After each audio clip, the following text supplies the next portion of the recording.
हम्म। Hello मेरे प्यारे प्यारे दोस्तों, मेरे प्यारे प्यारे विद्यार्थियों, है ना। कुछ क्वेश्चंस हैं जो मैं आज सॉल्व करना चाहता हूँ। ये बड़े इम्पोर्टेंट क्वेश्चंस हैं। साबित करें कि तीन लगातार संख्याओं का प्रोडक्ट छ से अवश्य कटता है। समझे?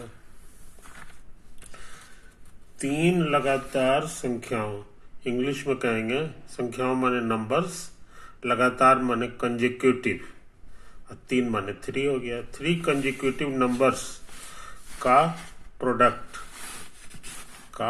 यानी गुना कर देना है। गुना करने के बाद जो कुछ भी मिलेगा वो 6 से अवश्य कटेगा। समझे? 6 से अवश्य कटता है। यही प्रूफ करना है हमको। समझे? इसको उदाहरण से समझ लें, है ना।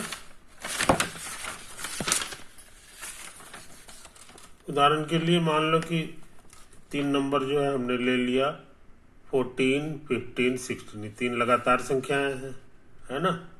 इसको 6 से डिवाइड करेंगे तो नियम का कहना है कि पूरी तरह कट जाएगा, यहाँ कुछ मिलेगा और रिमाइंडर कुछ नहीं बचेगा। समझा? इसी बात को कहने का दूसरा तरीका है कि इसको इससे डिवाइड करें, यानी कि इतना बाई 6 लिखें तो सब कट छट के नीचे खत्म हो जाएगा, है ना। तो देखो यहाँ काटे हैं, पहले 2 से, 2 तिहाई 6, 2 अठी 16। अब ये 3 बचा, 3 से ही कटेगा, 3 बचे 15, नीचे पूरा कट गया। देखो अब आ गया तुमको 14 गुना 5 गुना 8, बस। समझे कि नहीं? और ये हम जानते हैं कि इंटीजर है ना। तो यही चीज जो है, इसी तरह का बात हमेशा होगा। ऐसा नहीं कि सिर्फ इसी एग्जाम्पल में। कोई भी तीन वो लगातार संख्या लेंगे हमेशा 6 से कट जाएगा। यही हमको साबित करना है कि नहीं। ओके, तो अब आंसर लिखने जा रहे हैं, है कि नहीं। देखो, माना कि तीन लगातार संख्याएं हैं n+1 n+2। इस तरह से कुछ मान लो, इनका प्रोडक्ट पूछेंगे तो यही हो गया, है कि नहीं। अच्छा, इसको मल्टीप्लाई करना है इनटू में। तो हम लोग डिस्ट्रीब्यूटिव लॉ पढ़े हैं, इसका कहना है कि इससे सबको मल्टीप्लाई करेंगे, फिर इससे भी सबको मल्टीप्लाई करेंगे। तो n से किए तो n² n इंटू एन, आइए n इंटू 2 हो गया।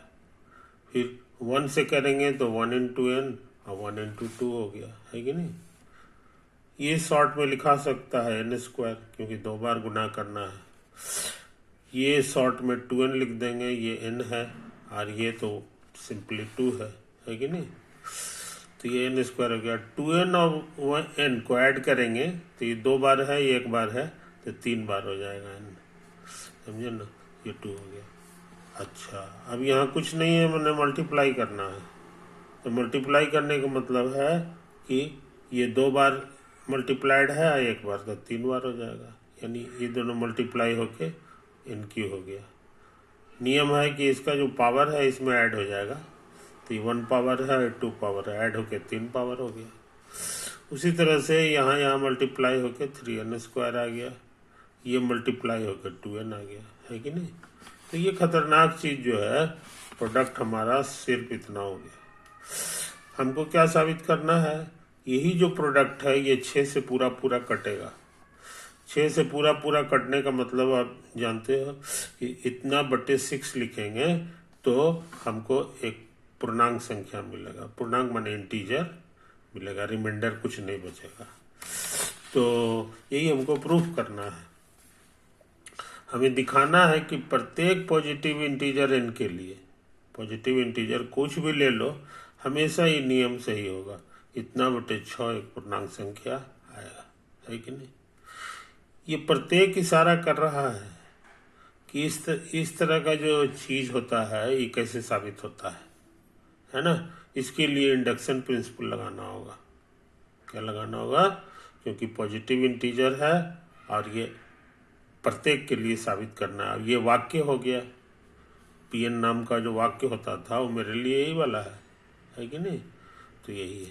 हमें साबित करने के लिए हम लोग को इंडक्शन प्रिंसिपल लेना होगा। अब मेरे लिए जो स्टेटमेंट होगा पी एन नाम का स्टेटमेंट वो यही हो गया, ये पूरा उतार देंगे, है कि नहीं? एक इंटीजर है। अच्छा, P1 का मतलब क्या होगा ये बताना आसान है ना? यही है Pn, तो P1 के जगह P1 निकालने के लिए इनको हटा के 1 भरना होगा, तो हम भर दें। तो 1³ + 3 ये 1² और 2 × 1/6 एक इंटीजर है, समझे? ये तो है 1³ 1 होता है, ये उसी तरह 3 हो गया, ये 2 हो गया, 6 एक इंटीजर है। अब हम सोचते हैं कि ये सही बात है कि गलत। तो देखो 3 और 2 5, 1 6 हो गया, 6/6 कट के 1 होता है, जो कि एक इंटीजर है। ये इशारा कर रहा है कि एकदम सही है। जब ये चीज है हमारा P1, इसका माने साबित हो गया कि P1 सही है। P1 सही है। अच्छा, इंडक्शन प्रिंसिपल में याद होगा हम लोग को 2 काम करना पड़ता था। पहला कि दिखाना पड़ता था कि P1 सही है ना, जो कि हम सच में कर चुके हैं। और दूसरा दिखाना पड़ता था कि अगर Pm सही है तो Pm+1 भी सही होगा, समझे? तो यही काम हम करना बाकी रह गया है कि नहीं? तो हम सोचते हैं कर भी इसमें भी ताकत लगा दें। तो मान लेते हैं कि Pm सत्य है। अच्छा, Pm क्या होगा ये बताना आसान है, जहां जहां n है वहां वहां m भर दिया। तो ये मेरा था Pn, है कि नहीं? इसी का नाम हम लोग Pn दिए थे, कोई दिक्कत नहीं। अच्छा, का नाम दिया था। तो ये हमारा Pn है, तो Pm करने के लिए n को हटा के m भरना होगा, तो भर दे। तो यहाँ भी m भर आएगा, तो m³ + 3m² + 2m/6 m³ + 3m² + 2m/6 एक इंटीजर है। ये चीज हमको दिया हुआ है।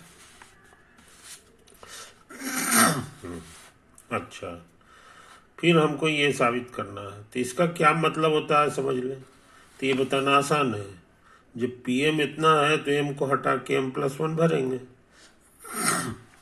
m+1 भरेंगे। तो हम लोग भर दें m+1 m+1 m+1, है कि नहीं? यही तो आया है। और इसी को दिखाना है कि ये एक इंटीजर है, तो ताकत लगावे। तो इसको पहले हम उतार दिए, यहाँ से ये पूरा उतार दिए। अच्छा, अब हम सोचते हैं इसको फैला दें कि ये कितना होगा और ये कितना होगा, समझे?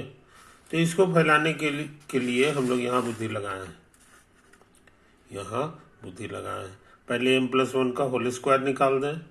होल स्क्वायर के माने इसको इसी से गुना करना होगा, है ना? तो कोशिश करते हैं, m से गुना करेंगे तो m² हो गया, ये m हो गया। अब 1 से गुना करेंगे तो जस का तस आ जाएगा। अच्छा, ये m जुट के 2m हो गया।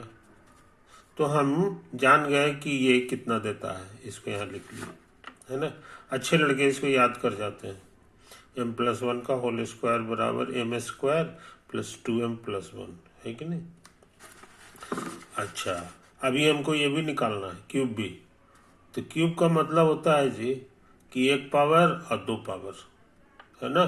दोनों गुना करेंगे तो 3 पावर आ जाएगा, है ना? फायदा क्या हुआ कि ये कितना है ये हम निकाल चुके हैं यहाँ से, तो इसको हटा के ये वाला लिख देंगे ये। अच्छा, अब फिर यहाँ प्रोडक्ट करना है, तो m से सबको गुना करेंगे और फिर इससे सबको गुना करेंगे। तो m से करेंगे तो m का 1 पावर बढ़ जाएगा, 3 हो जाएगा, 2 हो जाएगा, 1 हो जाएगा। और 1 से करेंगे तो ये ज्यों कहते हैं उतर जाएगा, है कि नहीं? अच्छा, m³ अकेले है, लेकिन m² 2 जगह है, ये आपस में मिलजुल के 2 बार और 1 बार 3 बार हो जाएगा। m भी 2 जगह है, ये 2 बार और 1 बार मिलके 3 बार हो गया, इतना हो गया। है कि नहीं। तो ये कितना होता है ये भी हम जान गए। तो अच्छे लड़के इसको भी याद कर जाते हैं। ये दोनों फार्मूला हमारे काम का चीज़ है और सबको याद करना मुश्किल नहीं है कि नहीं। ये जो है ना एक m का पावर धीरे धीरे कम रहा है, 3 है, 2 है, 1 है, ख़त्म हो गया, है कि नहीं। अच्छा यहाँ भी 2 था तो 2 है, 1 है, ख़त्म हो गया। तो m का पावर धीरे धीरे घटता है, m का स्क्वायर होगा, ये m का क्यूब होगा 3 में, लास्ट में 1 सब में है। असली याद रखना है ये वाला नंबर को कि कितना कितना होगा, तो सिर्फ इतना सा याद रखते हैं। क्यूब में जो है ये दोनों जगह 3 होगा और स्क्वायर में यहाँ पे 2 होगा, है कि नहीं। तो ये दोनों फार्मूला को याद रखेंगे जिसकी हमको अभी ज़रूरत है। मेरी गाड़ी रुकी हुई है इसीलिए। ये कितना देता है यहाँ से भर लेंगे, m³ + 3m² + 3m+1। ये कितना देता है ये यहाँ भर लेंगे, m² + 2m। इसको उतार दिए हम बाई 6, है कि नहीं। अच्छा अब देखो ये सब उतार दिए हैं। ये हाँ मल्टीप्लाई करना है 3 से, तो ये 3 होगा, ये 6 हो जाएगा, ये 3 हो जाएगा, समझे। यहाँ 2 से मल्टीप्लाई करना है तो कर दिए। अच्छा अब m³ अकेले है, m³ अकेले है, लेकिन m² यहाँ भी है और यहाँ भी है। ये 3 बार है, 3 बार है, तो 6 बार हो गया।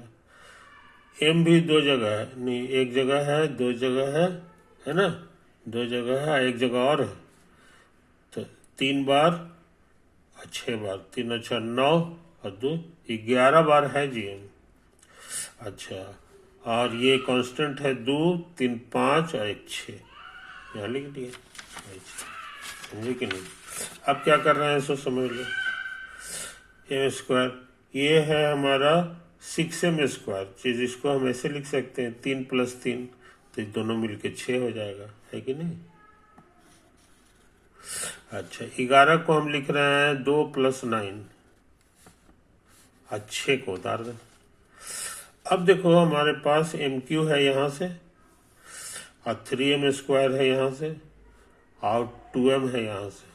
अब बाकी चीज बच गया 3m² + 9m + 6, समझे। अच्छा अब बाई 6 है ना।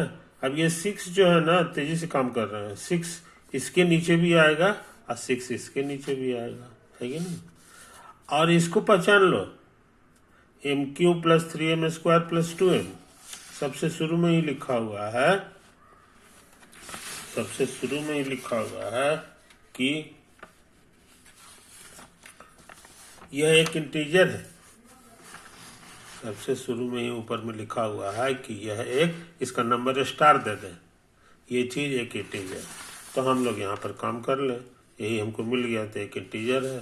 बगल में भी लिख दिए कि फ्रॉम स्टार, कहाँ से लिखे। इसको उतार दिए।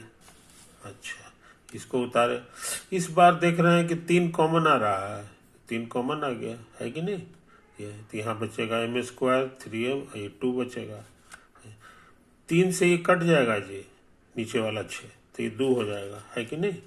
अच्छा तो इतना आ गया।